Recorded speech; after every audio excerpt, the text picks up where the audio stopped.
Today, I want to walk you through a practical path to a state of mind that's, well, deeply joyful, incredibly calm, and crystal clear. It's called jhana. And honestly, it has the power to totally change how you relate to your own thoughts and feelings. So let me ask you this. Does your mind ever feel like a complete battlefield? Just a constant storm of thoughts, worries, to-do lists. It never stops. This inner noise isn't just a distraction. It's actually a deep source of our suffering.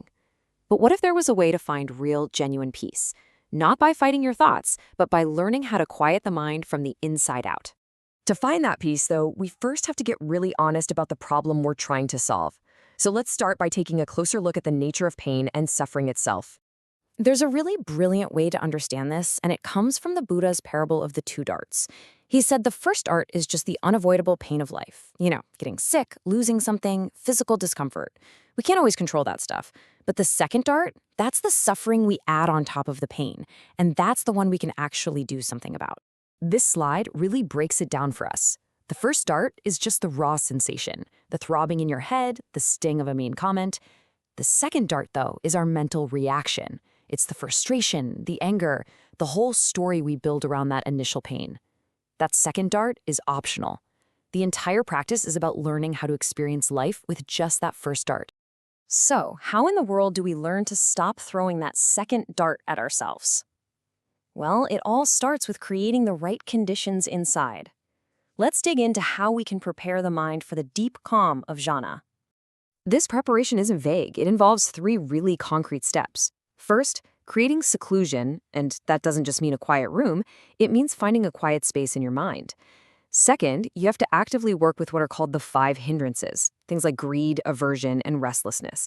And third, you intentionally actively cultivate loving kindness, or what's called metta. And it's so important to get this. Loving kindness isn't just some feel-good, nice idea.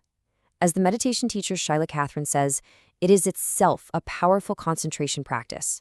When we generate that feeling of kindness, we are actively tuning the mind, preparing it for the intense focus that jhana requires. Okay, a quick reality check here. This practice isn't always a walk in the park. For a lot of people, the first time they really sit in meditation for an extended period, it's hard. Why? Because you're finally sitting still with all the mental baggage you usually run away from. This is exactly why working with a teacher can be so valuable, to help you navigate this incredibly rewarding, but sometimes tricky terrain. All right, so once the mind has been prepared, it's settled down, and those hindrances have faded into the background, we can start to approach the gateway to jhana. And this involves a really interesting shift in our focus, from something physical, like the breath, to something much more subtle. This brings us to a super important concept in this whole process, the nimitta. What is it? A nimitta is basically a mental sign, and it often appears as a stable light or some kind of image in the mind. It's like a pure reflection of your meditation object, say the breath, but totally stripped of any physical feeling. When the nimitta shows up, it's a huge signpost that your concentration has gotten really deep and stable. This slide just illustrates that shift perfectly.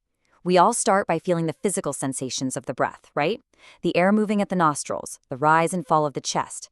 But as your concentration gets stronger and stronger, your attention can move to the nimitta, which is a purely mental object. This leap from the physical to the mental, that's the gateway to the jhanas. So, once our attention is locked onto the nimitta, what is the actual experience of jhana like? What does it feel like? Well, let's unpack the 5 core mental factors that actually define this state of deep absorption. Here they are, the 5 factors of the very first jhana. You've got vitakka, which is the initial directing of the mind. Then vikara, which is sustaining that attention. Then comes piti, a kind of energetic joy or rapture. After that, sukha, which is a deeper, calmer happiness or bliss. And finally, it all comes together in ekaggata, which is the unification of the mind on one single point. Let's look at those first 2 because they really work as a team. Vitakka is like pointing your mind at the nimitta, and vikara is the quality that keeps it there. You know a great analogy? It's like training a puppy. You gently guide its attention back to the same spot, again and again and again, until it finally settles. That's vitakka and vikara working together in perfect harmony.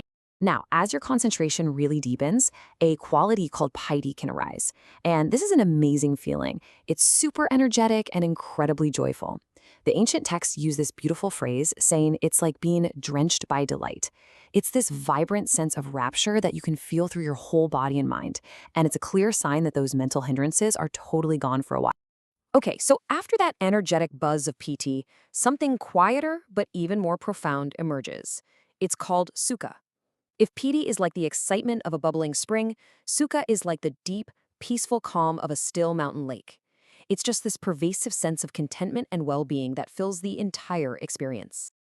And the culmination of all these factors is ekaggata, or one-pointedness. This is a state where the mind is so unified with its object, so merged, that it's literally unshakable. I mean, even a loud noise or strong physical pain wouldn't be enough to knock you out of this deep tranquility. It's a state of profound, profound mental stillness. So, after all this practice, what's the end goal here? Is it just about experiencing these blissful states? Not really. The real purpose of cultivating jhana is to sharpen the mind into an incredibly powerful instrument for gaining insight.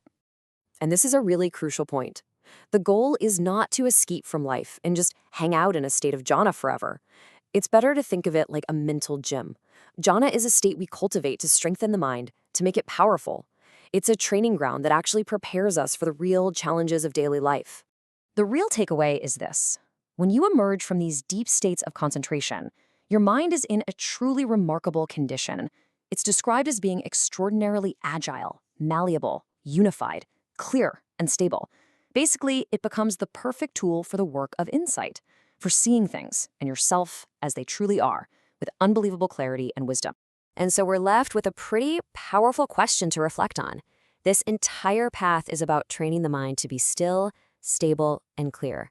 So what could you see about your own life, about the world, about the nature of your own mind, if you could access that place of true, profound quiet?